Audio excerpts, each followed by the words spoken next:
Hello, everybody, and welcome back to Henchman Story. It seems that we have not been nice enough to Dave, and now we are facing Yeah, the it turns out that if you consequences. don't treat people well, they might not treat you well later, so... Yeah, who would have guessed? Are these the direct consequences of my actions? God. Indeed, Jay. I grasp my baton firmly and start to square my stance. So much for the diplomatic approach. Dave takes notice and reaches for his own weapon. It matters, Stan. It matters more than anything. Of course you think that. I've been patient with you, Dave. Real patient. Like a monk in purple spandex while you strut around with that big grin on your face, reminding me how you're in charge. Like your job title makes you so special. But it doesn't. When some Cape demigod crashes our little heists, you and I are identical to them.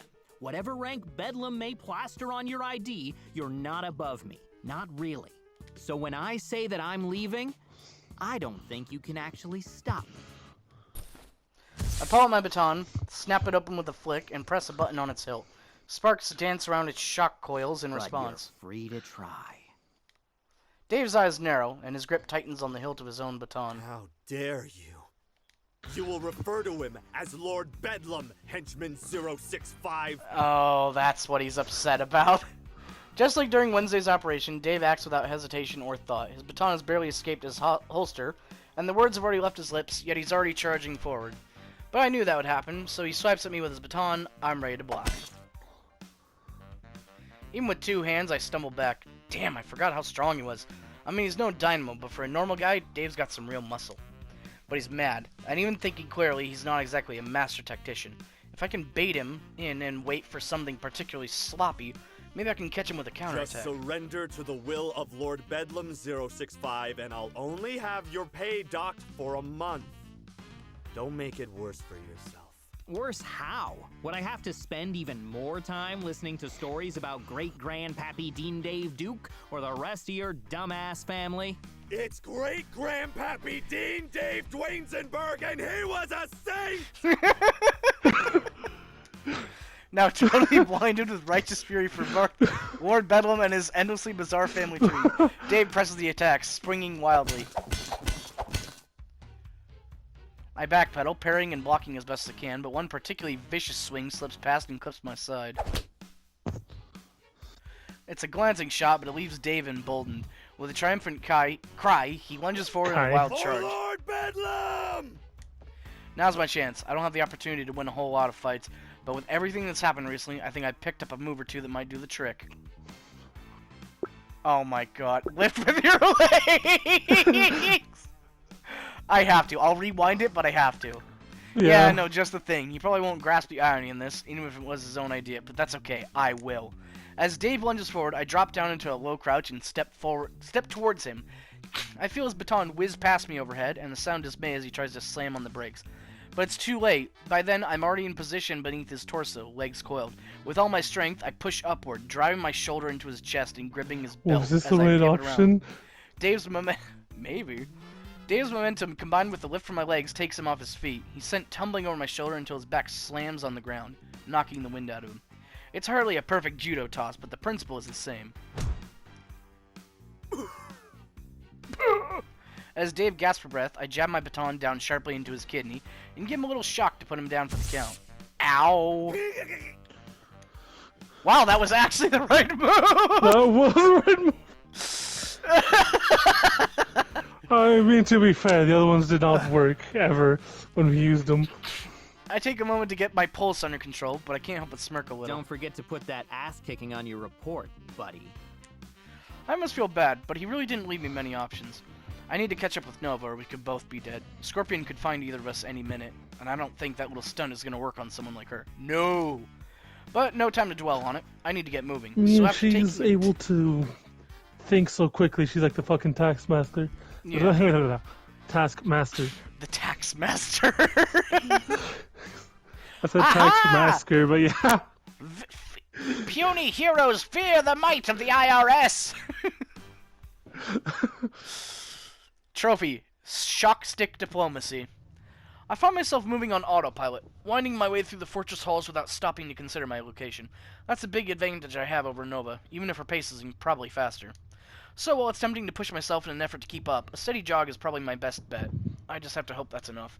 After a time, I start seeing signs of her escape. Some scorch marks, a few of my unconscious comrades, and eventually some distant sounds to match. Almost there, I try to calm my pounding heartbeat. This is really happening, isn't it? Even my cafeteria shortcut, we're gonna have to fight our way out of here. Am I ready for that? Doesn't matter, I guess. It's happening anyway. I don't know what help I'll be to someone like her, but I've gotta try. The signs of Nova's passing grow more dense, but something else joins the KO'd henchmen in blast marks. Long, molten scars along the wall and floor, still glowing from the heat of what made them.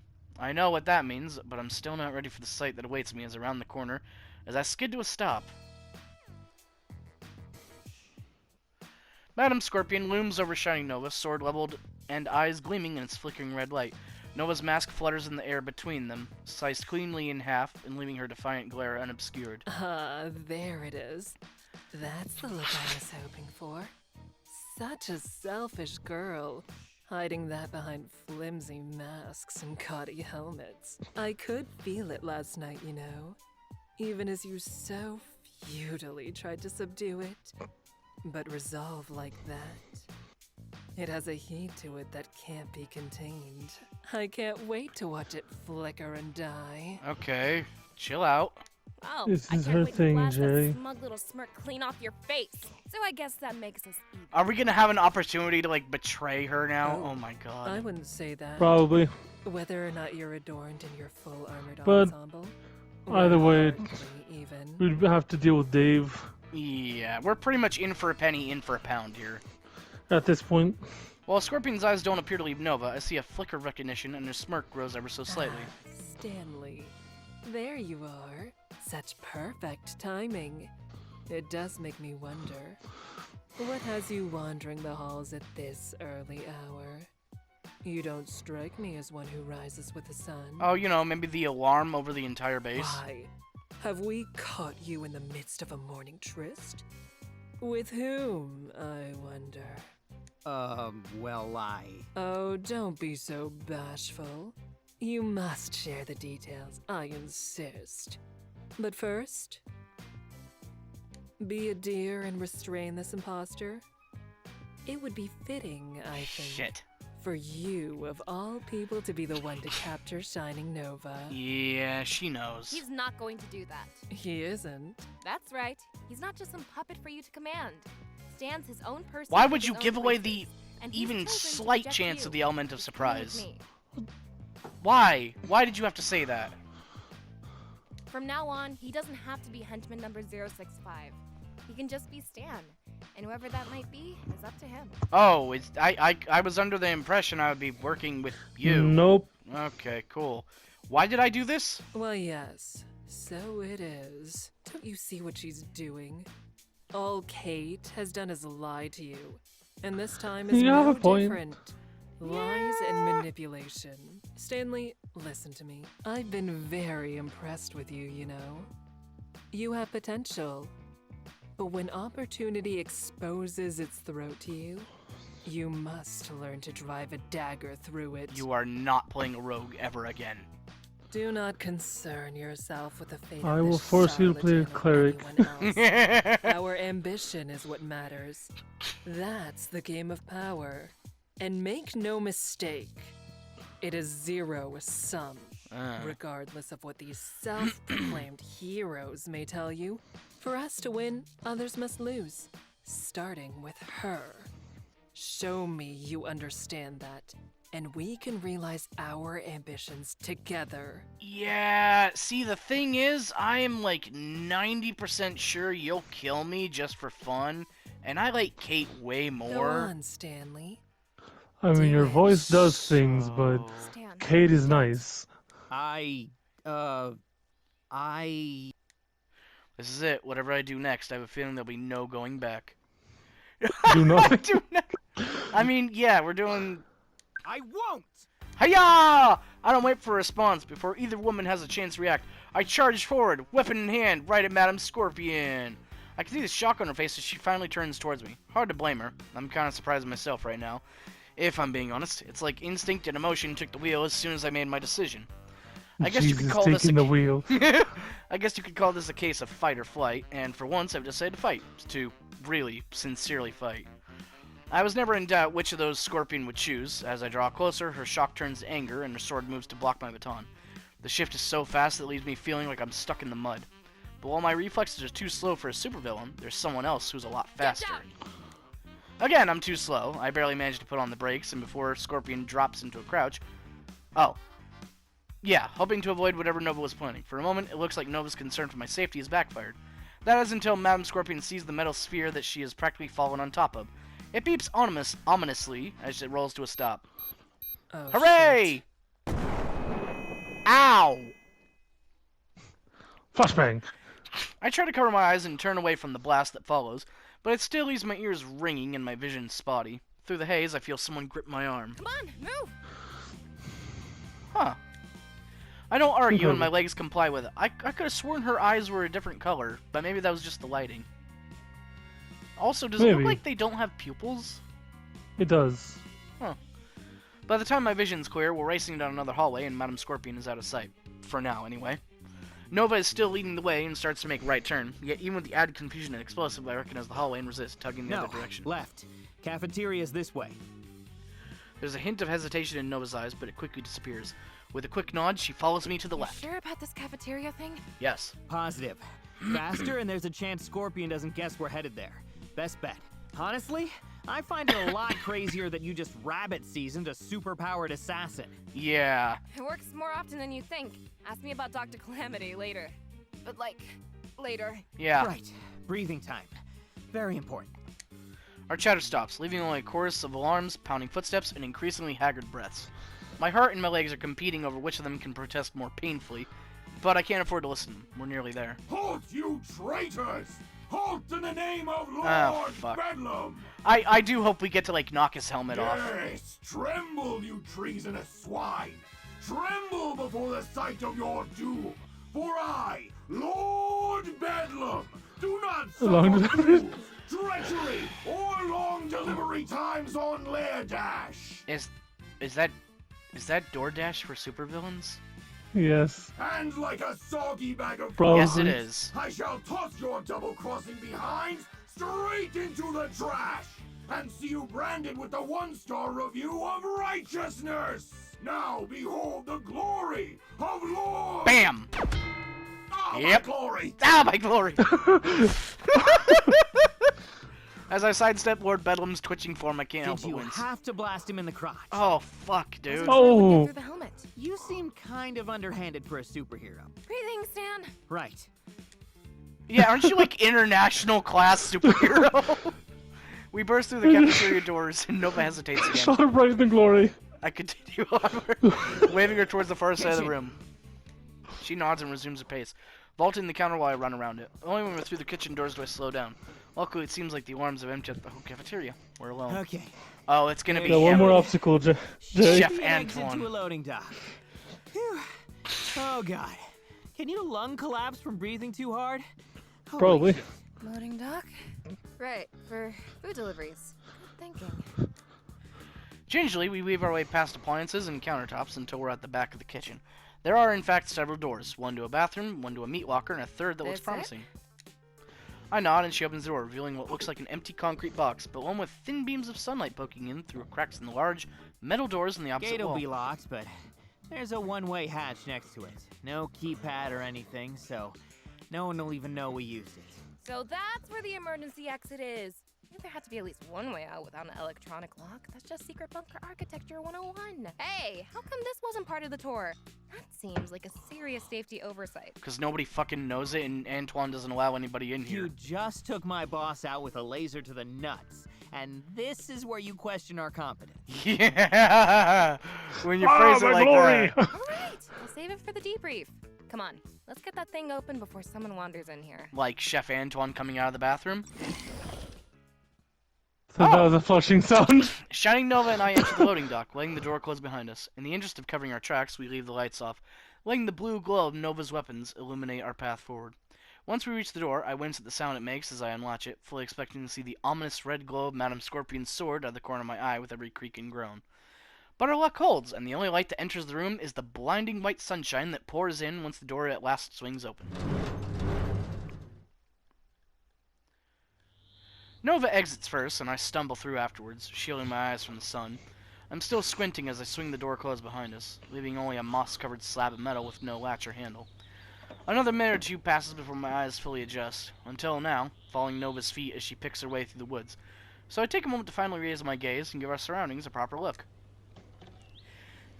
I don't recognize anything. We must have gotten further than I thought. As my body is realizing this too, I stumble and come to a halt. Nova turns around. You okay? I realize that I haven't seen her face this clearly before, thanks to the mask and the dim lighting of the lair. Her eyes are a russet brown, with glints of autumn flickering beneath the surface, like whiskey and coffee. Yeah, just give me a second. Yeah, I she put is my pretty. hands on my knees and start to double over. I feel Nova's hand on my shoulder. When I look up, I find her smiling down at me. Not yet, okay? Just a little further. Then you can rest all day. Right. That sounds nice. As an ordinary citizen with no pay. Yeah. As I stand up straight, I lean on Nova for support and take a deep breath. Thanks. No problem. By the logic of a certain SNS game master, we're basically a full-fledged party now. That means we've got to support each other, right? She offers a smile and a playful smack on the shoulder before resuming her hike, and I follow, albeit with more effort. As we walk, I try That's again it? to get a better sense That's of it. our surroundings. Though nothing is familiar, I can generally tell what direction we're headed based on the sun. So, where are we almost, if you don't mind me asking? The highway is the other way. That's the point. They won't think to look in this direction. Makes for a better hiding spot. Hiding spot? Oh man, tell me we're not camping. I mean, we technically had some survival training, but I would always smuggle some energy bars with me, and I'm fresh out right now. As much as I want to see you struggle with a tent, no, it's not a hiding spot for us. Then what? Oh, for her plane. Nova holds up a No. finger to her lips and smirks. Let me show you. Still smirking, Nova slips into the brush and disappears. Confused but grateful for the respite, I lean against a tree trunk and wait. The silence doesn't last long. In the distance, I hear a low, ominous hiss, the groaning of metal, and a series of quieter clicks and clangs. As that chorus ends, heavy footfalls replace it, stomping through the undergrowth until the shining, armored conductor is revealed. It's her suit. Just have to slip into something more comfortable. Think it suits me? Holy shit! I don't know where the rebels are hiding, I swear. Oh, right. Hang on. Let me switch off the voice modulation. There we go. Is mine really that much freakier than Lord Bedlam's? Little bit! Just more jarring now that I know what you actually sound like. Though you could probably make a quick buck selling that tech to guys like him if you want to pull a scorpion. I'm good, thanks. But speaking of Scorpion, She's right there. Nova's head swivels back and forth for a moment, scanning the forest. Now that I know who's in there, I can see the similarity in posture and movements. It's surreal, like deja vu. clear for now, but I can't say how long. Time to evac. She extends an armored hand in my All direction. aboard. Oh boy. Are you going to carry me? Fuck yeah, she is, dude! Obviously, Bridal it's style. this way out of here. Well, unless you want me to stuff you in the armor delivery pod, but I can't promise that will be any more comfortable. Don't worry, I won't drop you.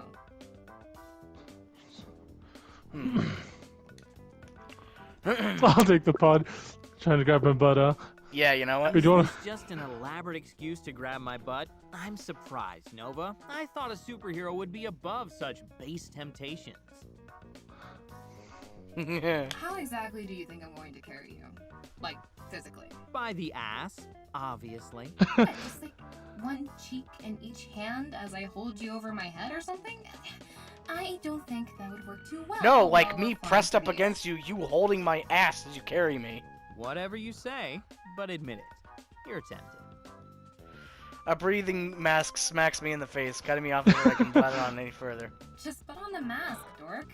It'll let us crank up the speed and altitude a little. Fine, fine. You know you love it. I put the mask over my face and secure the strap to the back of my head. When I'm done, Nova once again reaches out her hand, and this time I take it. Hang on. Don't forget. I've got you. Fuck yeah. This was the good choice. As Nova pulls me in tight, one steel-clad arm slips securely around my waist while the other moves to stabilize my neck. I hear her suit's thrusters roar to life, and suddenly we're soaring skyward at incredible speed.